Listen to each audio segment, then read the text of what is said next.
video game, which he's pretty good into me, I think. It kind of depends on how well he draws, but he's pretty good.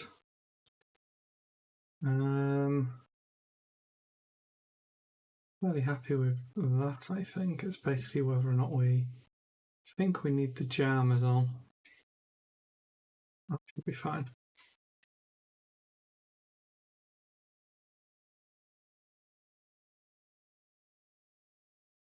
So I'm back to playing a more combo Verdance because I just find it far more interesting than the sort of Dirtlander builds, which, you know, they're good. Little one, someone here.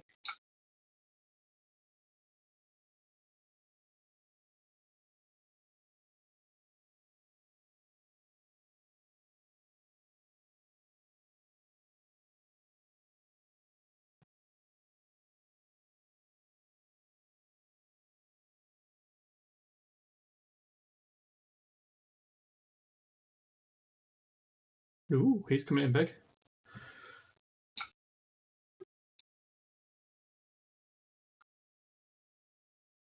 Good though, because it lets me cycle a card through. Maybe double pitch the plough as well, but whatever. I've got the healing potion. I can see that I definitely want to play.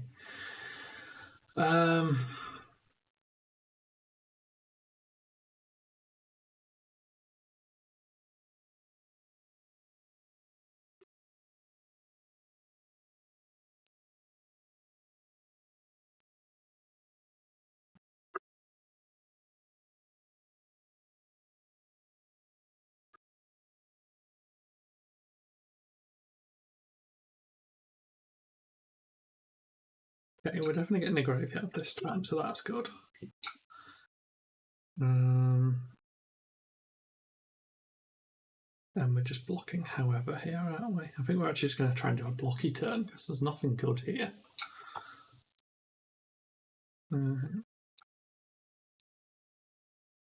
Give them the plough first because we don't want to play it. We can at least play the photon.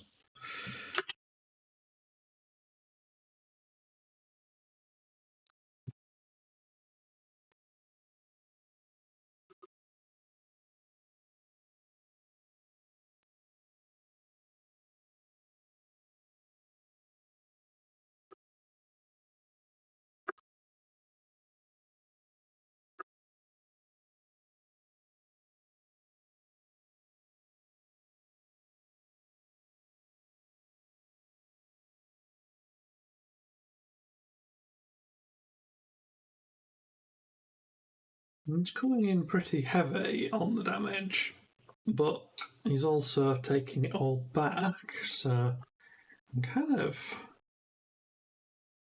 fine if we both walk down at that kind of speed. Really need to get more cards in the bin, obviously. So again, hoping we get a little swing so I can block with this plough, but not a big swing. Big swing scary.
With point of overblock, but it's just very hard to know what's.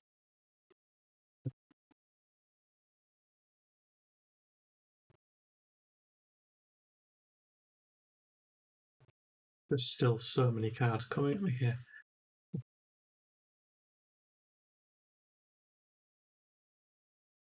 We'll just maximise blocking here.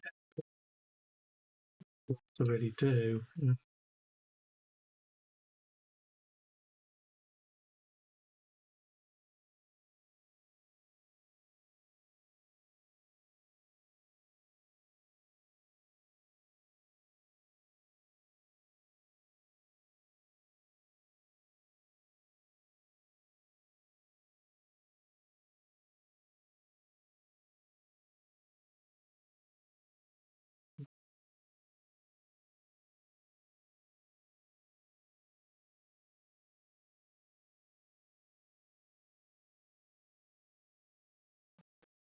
For me now.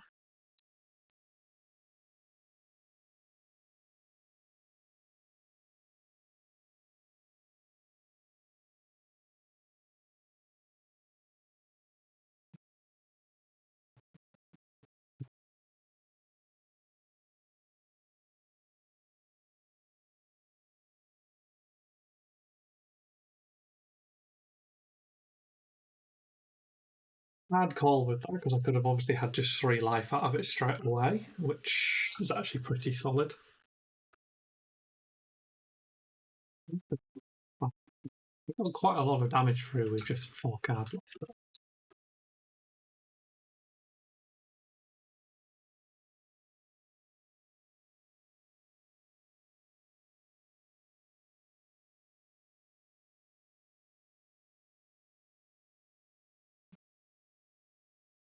So it's free.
I thought we got one from the start of the turn, so it's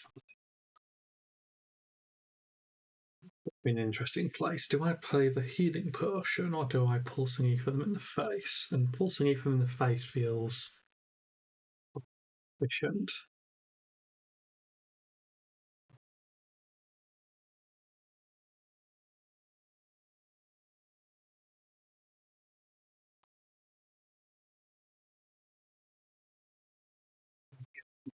Yeah.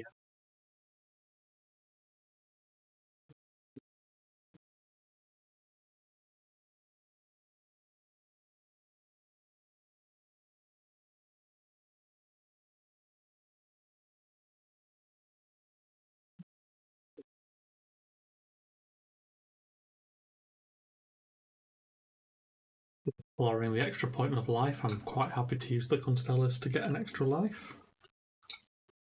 As you can see, I'm actually now slightly ahead of him, which is nice. This is a pretty good hand on the blocks.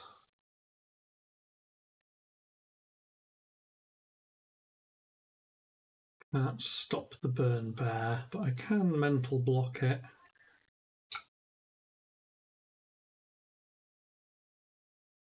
And we may as well.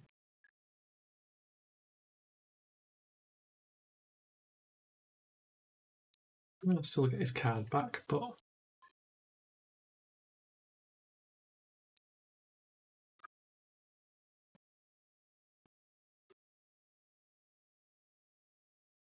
And we don't get much from the token. I mean, there's no reason I can think of not to threaten him with. I think we use this again. Obviously, we get 2 life out of that.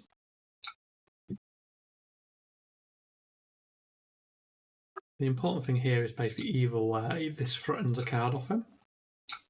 But he's either got to AB2 it, AB1 should I say, because he's only got AB1, or he's got to lose that arsenal. Taking cards off him is just good.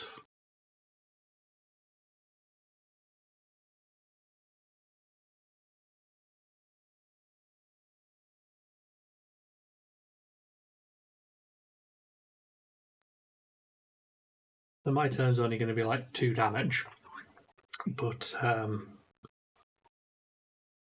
you know, it's that decision point where he's got to work out what cards he wants to keep, which is, you know, just good for me. He loses a card either way, and less card is less pressure. And obviously, like, him not having a 6-card hand is a huge thing for me. Okay, so we get a choice of those, and there's no reason not to put the Rootbound into Arsenal.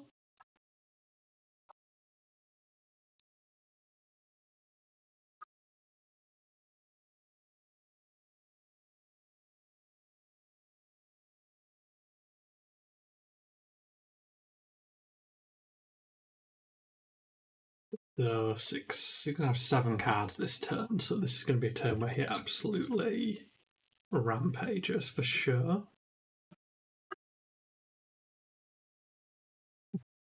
We just accept that, basically.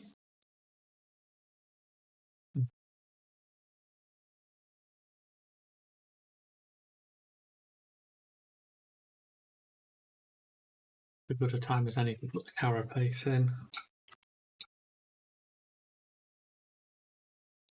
In my first decompose.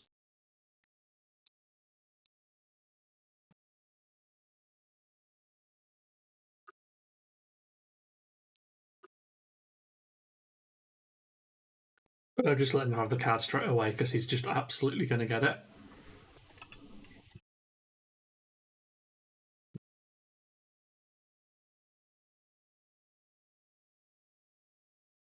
Okay, so his hand is not great. It's good news for me. This is his entire turn, so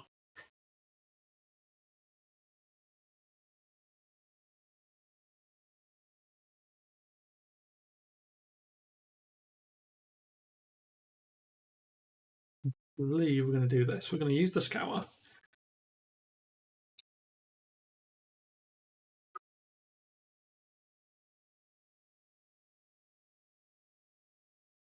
If I had another blue, I'd have kept that Scour just to blow this up. I don't want to have to like pitch a red into a Scour and, you know, have a fairly rubbish time. It's not the worst play. Like, you know, like I could have just 2-carded that, but like I take more damage doing that. What I'd prefer to do is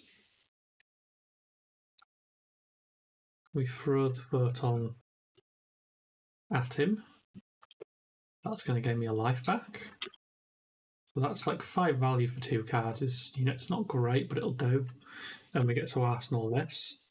He's down to like a 5-card hand.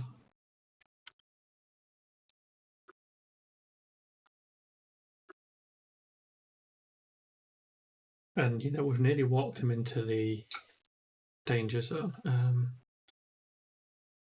This hand is shockingly bad.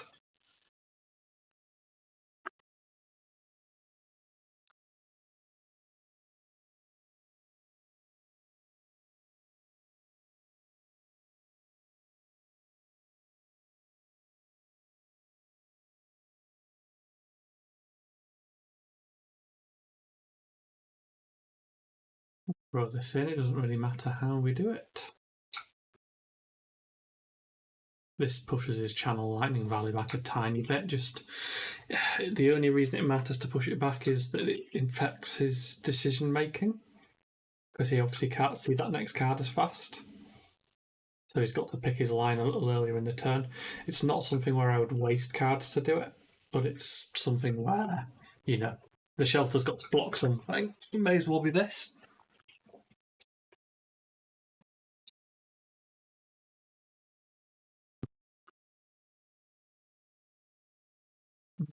So the honest thing here is, do I just take everything and then flat back with the felling? And I think we do. Because we can only block, if we want to play something, we can only block one thing. I'd rather take an extra 3 damage and send the extra 4 and a card from his hand. And I'll just eat whatever damage is coming to me. Cool.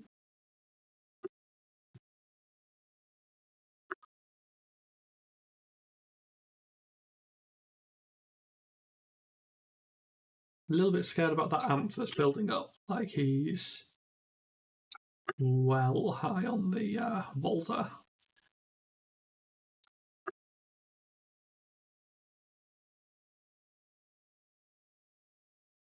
Let's say the felling, I think, will race him back pretty hard.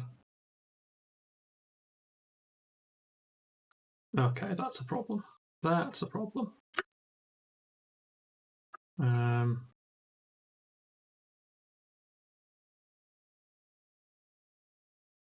I think we just take it all. Okay, yeah, so we can still do something off this. That hurt. That hurt me in many ways. It hurt my feelings, it hurt everything else. 9's a scary number. I think we crack this. I don't like cracking it, but I think we crack it because I'm nervous.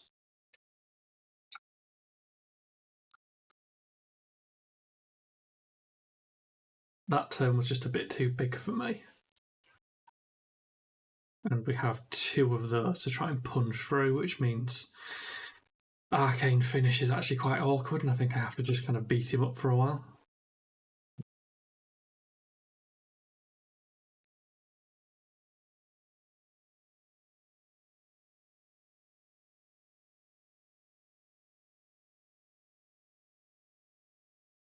I'd be more interested in keeping that potion if I had more than 1.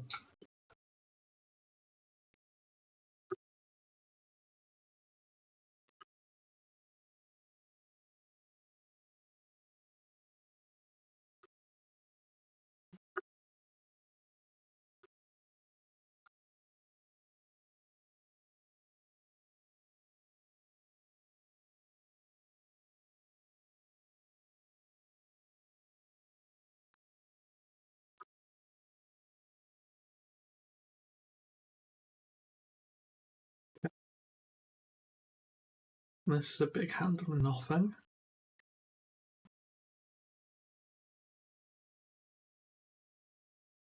Blocking the trees out. Probably try and get the plough on him if I can, if he doesn't come full throttle with his hand.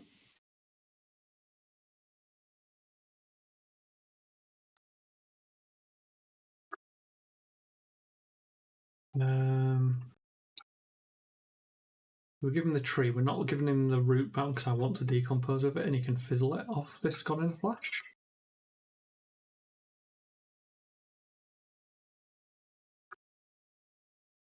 We'll be putting the stone wall to whatever he plays, which is presumably the next Gone in a Flash.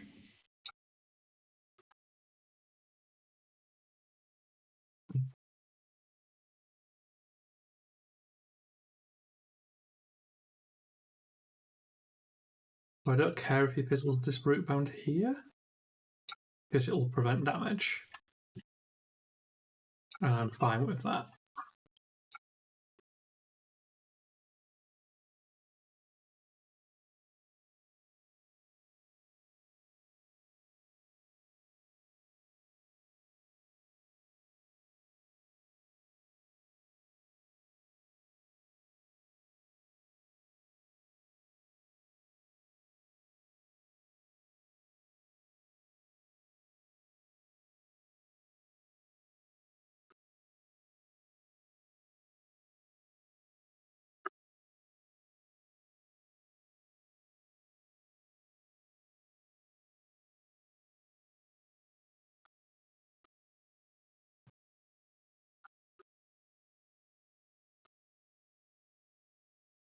Okay, good, I think, because he's going to have. Oh, yeah. So we actually get some plough under value here as well, which is quite important.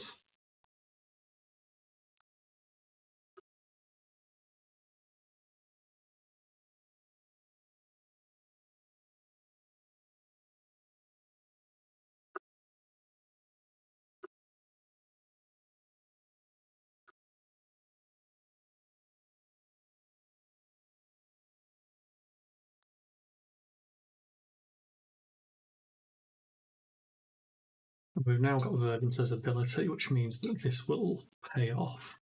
This has broken even already, so it's been perfectly good in play.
It's actually very annoying.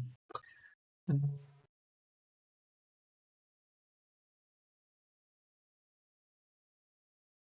think we take that.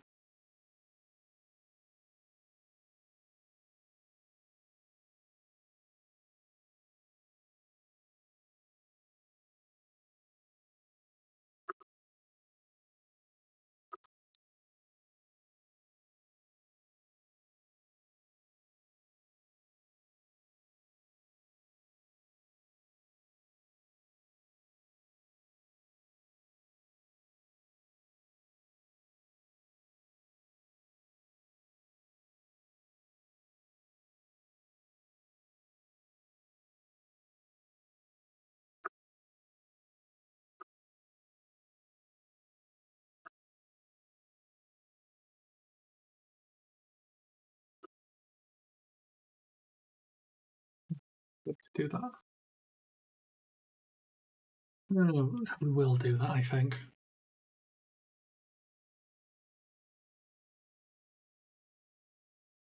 We're doing this because if he has like 2 damage in hand, we've got some arcane barrier, it is worth doing. I was second guessing myself for a second there.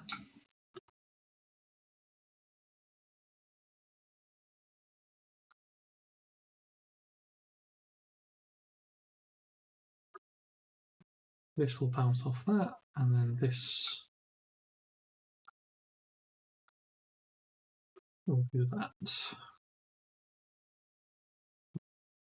I'm hoping that AB2 just keeps me alive.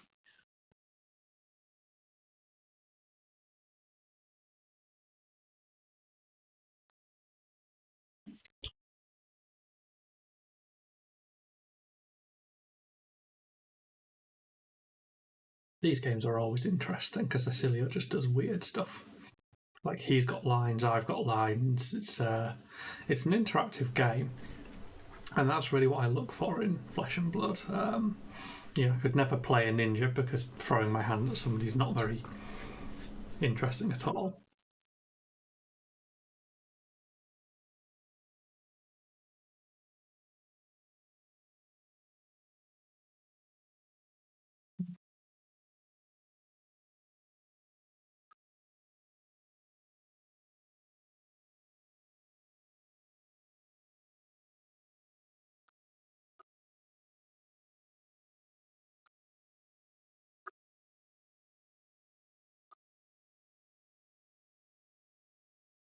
I think he's got me.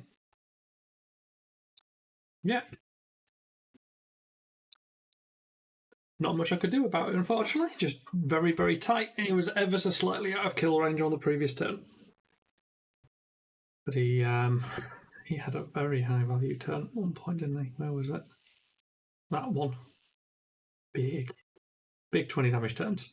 But like I had some alright ones. Don't know what I did here that had 20 value.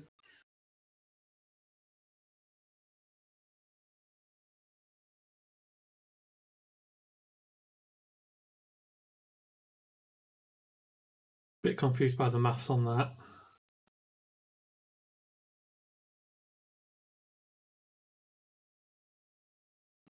I don't understand that one, but whatever.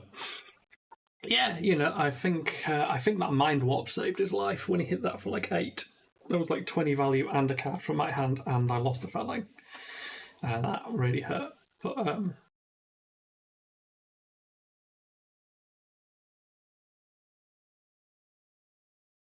yeah, interesting game. And this is kind of what I mean. Like, so that game could have gone either way, all the way to the end. Whereas I think some of the more crashy aggro matchups, you just know what's going to happen. So yeah, thanks for watching. I'll see you in the next one.